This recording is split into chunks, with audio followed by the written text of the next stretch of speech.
Welcome, brave souls, to a journey through history that many would rather forget. Today, we're going deep into a chapter of the Roman Empire rarely spoken about, the horrific and brutal lives of male concubines. These men were bought, sold, and tortured, objects for the pleasure and power of Rome's elite. Their stories have been erased, their pain ignored, but their lives were real, and their suffering was unimaginable. We'll explore the unspeakable truths of their existence, what it was like to live as a concubine, the rituals of submission, the constant fear of death, and the emotional toll of being stripped of everything that made them human. This isn't just history, it's a reminder of how power can be used to crush and dehumanize, and why we must never let such horrors be forgotten.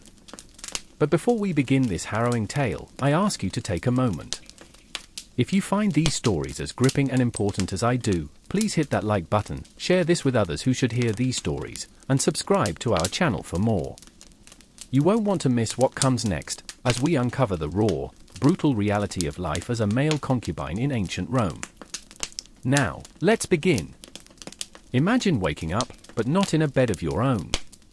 The cold floor beneath you, the dim light from a narrow window, and the smell of sweat and fear. You're young, barely a man, and yet the world has already claimed your body. This is how many young men began their lives in ancient Rome, not as free citizens, but as slaves, sold, and bought to serve the wealthy men of the empire. Born to a family with little power or perhaps captured in the wars Rome was famous for, your life was never truly yours to live.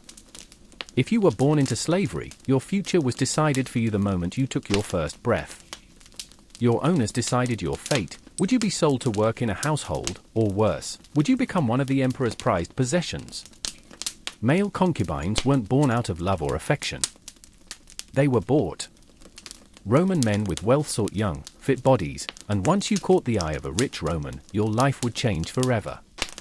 Every boy knew that his body was worth something. He just didn't know how much until the day he was sold. On the day you are sold, you are lined up with other boys, strangers, some of you no older than 12, others barely 15. Your body is inspected by men who see you only for what you can offer them. They don't care about your dreams or fears. If you show strength, beauty, or obedience, you become a commodity. Your life becomes a transaction. A price is set, and the bidding begins. Once the hammer falls, you belong to someone, and everything you once knew is gone. From that day on, your existence will be shaped by another man's desires. On the auction block, your life as a person ends. You are no longer seen as a human being but as property, a body to be used at the whim of your new master. The buyer may not even look you in the eyes. He will only care about your physique, how well you might serve him, whether your body can endure the physical demands placed on you. You are an object, just like the slaves before you, but you're also something else, a source of power for a man who will keep you until your body no longer meets his needs. The Roman elite had an insatiable thirst for control and domination. Male concubines were not just there to satisfy sexual desires, they were used for social prestige, for status. Owning a young, handsome concubine showed off wealth and power. But the young men brought into this world were not only expected to perform sexually. They were groomed for submission, trained to be obedient to their master's whims, always docile, always ready. For some, the thought of becoming a concubine was terrifying, but for others, it was a ticket to survival, no matter how painful the road would be. It wasn't long before your body no longer belonged to you, but to the whims of the man who bought you. Your life now revolves around what he demands, from sexual services to menial tasks. Each day, your body and mind are controlled, molded to fit the needs of another. And in Roman society, there was no room for rebellion. Rebellion would mean death. You were owned, and there was no way out. You wake up early, before the sun rises, in a small, cold room, your body stiff from the uncomfortable position you slept in. The only light comes from a single oil lamp in the corner of the room. The first thing you feel is the constant ache in your muscles, the remnants of the previous night's demands. You try to move, but the soreness reminds you that your body is not your own. This is how your mornings start. Your owner, a wealthy Roman man, calls for you. His voice, firm and commanding, demands your presence. You know what is expected of you today. Perhaps it will be pleasure, perhaps it will be another task. The day never goes the way you want, and there's no room for hesitation. You are his, and your only job is to please him. His touch, when it comes, is not gentle, it's often harsh, used for his satisfaction, not yours. And you are expected to submit without complaint. The work doesn't stop once the sexual demands are over. You clean the house, run errands, or entertain guests. The estate may be beautiful, luxurious in every sense, but it's just another cage. Your body becomes numb to the abuse as time passes. There's no one to talk to, no one to share your pain with. The other slaves are no different from you, and your concubine status isolates you further. You are both a lover and a servant, bound by the desires of one man. You have no freedom, no voice, and every day feels the same as the last. Each day you are reminded that your body is no longer yours. The rituals of submission are a constant, unyielding force that shape every moment of your existence. Every morning begins with the silent acceptance of your place in this world, a place where power dynamics dictate. Every touch, every order. You are trained to be obedient, not just in body, but in mind. From the way you speak, to the way you look, to how you move, everything must be in line with what your master desires. There's no comfort in these rituals. It's not about love, affection, or connection, it's about ownership. Your master's control over you is reinforced every time you perform your duties, whether it's in the bedroom or in the household. When you are called to service, it's not a choice, it's a command. Your body becomes an instrument for his pleasure, and your mind is forced into a state of submission. If you hesitate, if you show any sign of resistance, punishment is swift and brutal. The gentle caress of a lover's touch is replaced with the cold indifference of someone who only wants you to obey, to perform, and to submit. The worst part of it is the degradation that comes with it. There's no escape from the feeling of being less than human. Your body is simply an object to be used, nothing more. Each time you are forced into these rituals, you lose a piece of yourself. The man who owns you doesn't care for your well-being. He sees you as a trophy, a prize, but nothing more.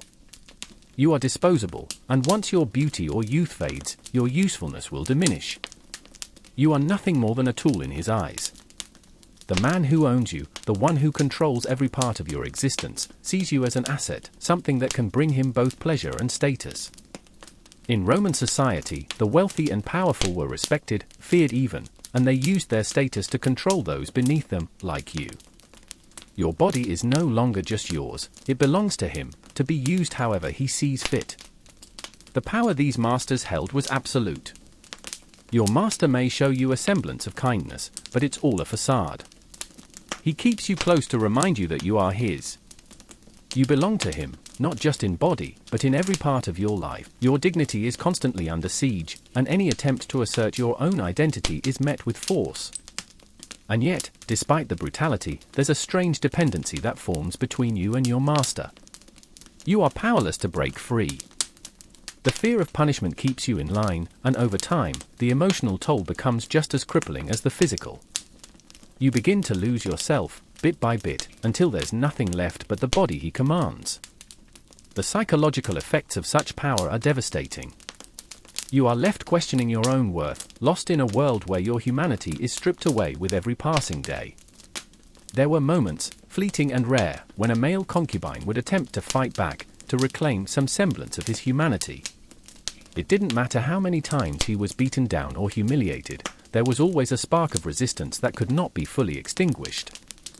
The rebellion wasn't always grand, sometimes it was as small as refusing to submit to his master's demands. And when these moments of defiance happened, the consequences were swift and brutal. Some concubines tried to flee, attempting to escape from their master's control. But this was nearly impossible. Escape meant death, either by the hands of their master or by the harsh elements of the Roman world. The men who tried to break free were often hunted down, brought back, and tortured for their disobedience. Their punishment was meant not only to break them but to send a message to the others: rebellion was futile. The few who managed to escape often found themselves on the streets, destitute, with no place to go.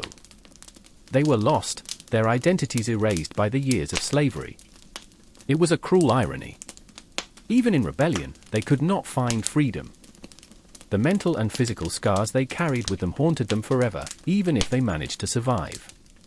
Those who didn't rebel, who accepted their fate, lived in constant dread of their master's displeasure, knowing they were expendable at any moment. The greatest fear that hovered over the head of every male concubine was death. It wasn't a peaceful end, nor was it an end brought about by sickness or age. No, for the concubines of Rome, death was the result of disobedience or simply outliving your usefulness. Their masters were fickle. If they grew tired of their concubine, or if the concubine displeased them in some way, the result was often a violent death. Sometimes the punishment for disobedience was swift, with the concubine executed in front of others as a warning. At other times, the punishment was psychological, an unending torment that led the concubine to wish for death. The terror of knowing that your life could be snuffed out at any moment, just for being unworthy, shaped every moment of their existence. In the eyes of their masters, they were disposable, and that was something they knew all too well. The threat of death was always there, lingering like a shadow. It was the ultimate form of control, ensuring that the male concubines remained submissive, obedient, and fearful. Death wasn't just a physical end, it was the end of any hope of dignity or freedom. It was the final punishment that awaited those who stepped out of line. Sexual abuse wasn't limited to the bedroom, it was part of every part of their existence. These men were not just forced to endure sexual acts in private, their bodies were used for the entertainment of their masters and guests.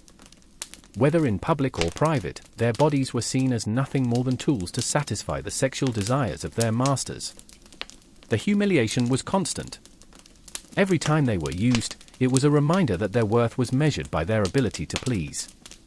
But the abuse didn't stop with sex. They were often subjected to cruel and degrading acts, meant to break their spirit and strip away any sense of self-worth. It wasn't just about pleasure, it was about power. Every act of sexual violence was a reminder that the concubine was powerless. His body, his identity, and his dignity were not his own. And the pain, both physical and emotional, was a constant, gnawing presence that never left. For the male concubines of Rome, their sexual torture went far beyond what most people could imagine. It wasn't just about the acts themselves, but about the constant reminder that they were nothing but objects for someone else's pleasure. Every time they were used, it was a brutal reminder of how far removed they were from any form of humanity. There is a silence that comes with being owned, a silence so deep it echoes in the soul. For the male concubines, this silence was all-encompassing. They could not speak unless spoken to, and even then, their words had no meaning.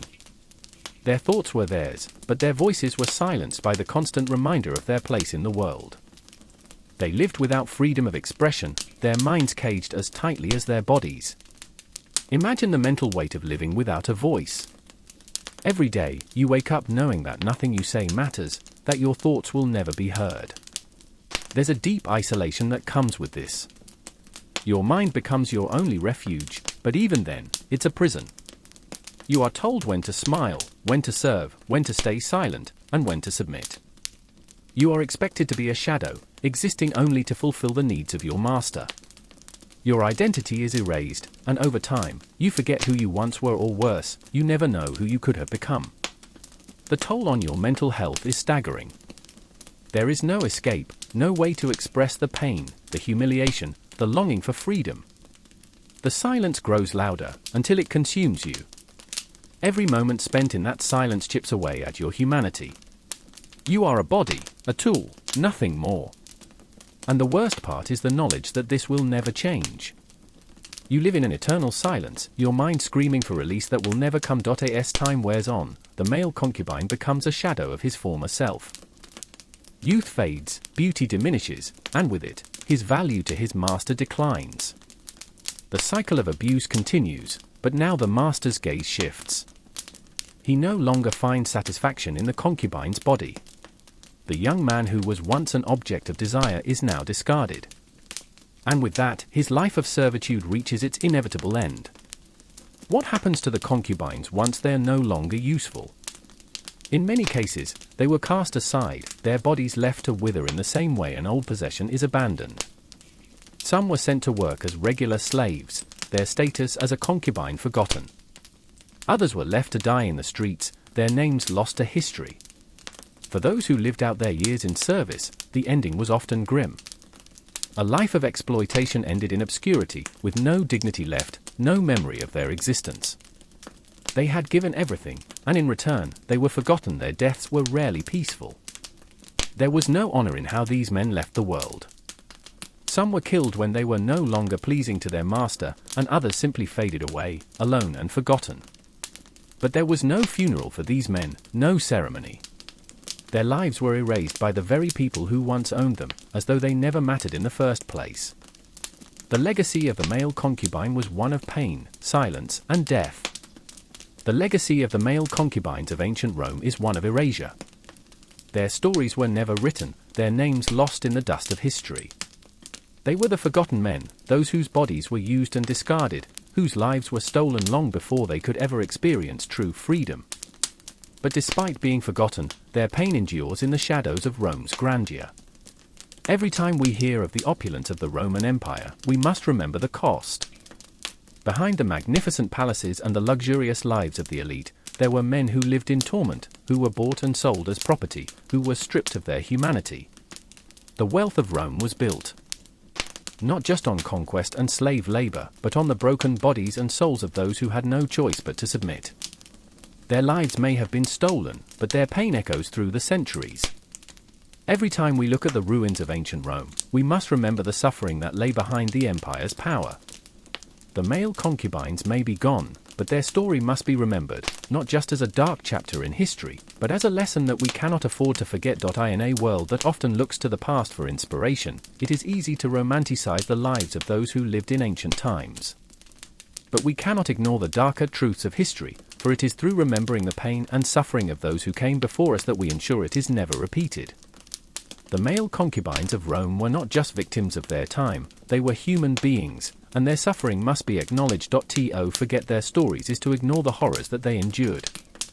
It is to allow their pain to be erased, to pretend that the atrocities of the past have no bearing on our world today.